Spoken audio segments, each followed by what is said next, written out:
have 4 generations of Mercedes-Benz SL convertibles that literally span a production period of almost 50 years.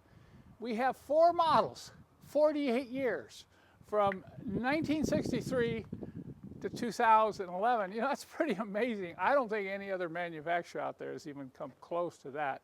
But these are very special cars. You know, obviously that 280 SL over there is becoming highly collectible, and right behind it is the R107. This is the winner, by the way. The R107 was produced from 1972 right up to 1989, and that's amazing for one model. Of course, it went through a lot of revisions, different engines and so on, but basically the body stayed the same. And this right here is the R129 that came after this R107. And production period for this car was from 1990 to 2002. And then finally over there is the R230 SL. And that began production here in the US in 2003 and went to 2011. Now you're probably wondering why I brought these cars out today. Well, these are my cars and they're like siblings, okay? And this is probably the last day they're going to get to spend any quality time together, because this morning I sold my R129. Somebody asked me, hey, Kent, what do you name that car? I've had a couple different names for it. I named it Sacco after the designer for a while, but I ended up calling it a Hi-Ho. Do any of you out there, now you're gonna have to be older like me, can you figure out why I would call this car right here Hi-Ho? If you can, leave a comment below this video and I'll give you a thumbs up, okay? You get the prize. That car over there I call the Hawk. This car here is named Cherry, and it's very obvious, of course, the color, but man, when you look at this car is in really cherry condition.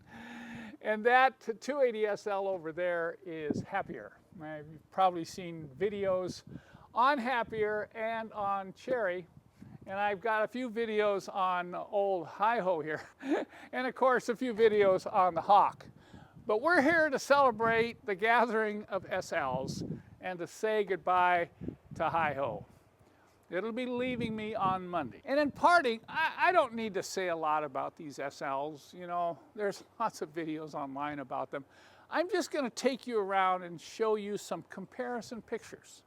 Obviously, the only thing that probably is close, the same on all 4 cars, is that star in the front grille. Other than that, you can see how the evolution of the body's changed. And I'm going to show you now 4 interiors of these cars, and you can see the difference. And right after that, I'll zoom in on the dashes and the instrument clusters.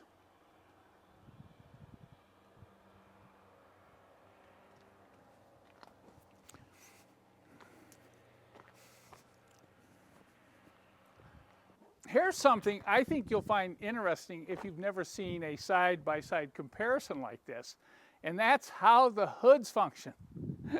Quite a difference. Now, if any of you have worked on these cars, you know how some of them aren't so easy to work on, particularly the R107. How many of us have gotten in here only to have to bump our heads? I think the engineers at Mercedes-Benz probably had so many complaints about the R107 hood that that's when they went to the vertical hoods. Isn't that amazing? Now, the W113 chassis, beginning in 1963 up to 1971, it had the hood open like this. Now, working on the back of the engine is okay, but if you're going to try, I remember when I did some radiator and fan work, I just gave up and took the hood off. And I'm sure that's the best way to do it. These hoods are real fragile. They're not easy to put on and off.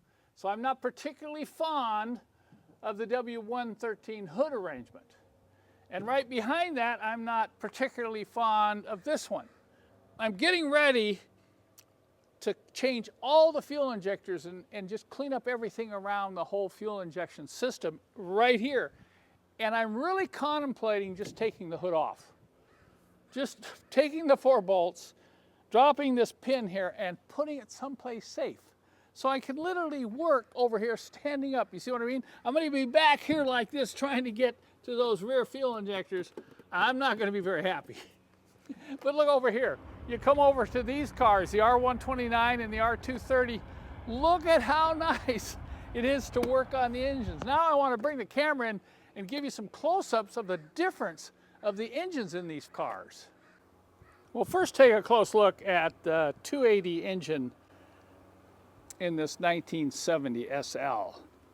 All these W113s had 6-cylinder fuel-injected engines. This was a mechanical fuel injection system which ran the fuel up through pipes to each one of the fuel injectors that you see here.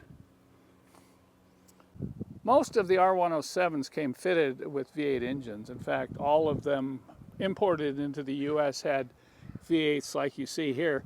They had different displacement over the years, from a 350 to a 450 to a 380 and finally a 560 displacement engine. This is a 380 engine, but some of the Euro models came with 6-cylinder engines. The R129 was fitted both with 6-cylinder and V8 engines. The early production 300 SL, introduced in 1990, had a fuel-injected inline 6-cylinder.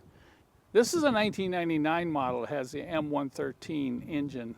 I forgot to mention that this SL also was fitted with a V12. So let's have a vote here. I want to see which interior you viewers like best. Here's the interior in the 1970 280 SL. Next, you're looking at the interior in a 1983 380 SL. I'm sure you cannot dislike the jet black interior in this 1999 SL 500. And finally, check out this oyster gray interior in this 2004 SL 500. I hope you enjoyed that brief overview on these 4 SLs. You know, I just had to do it because I knew this was the last time I was going to really be able to film hi-ho here. And I'm going to miss this Silver Beauty, by the way. I spent about 3 or 4 years looking for a real nice one. And this is a nice one, and I absolutely love the M113 V8 engine.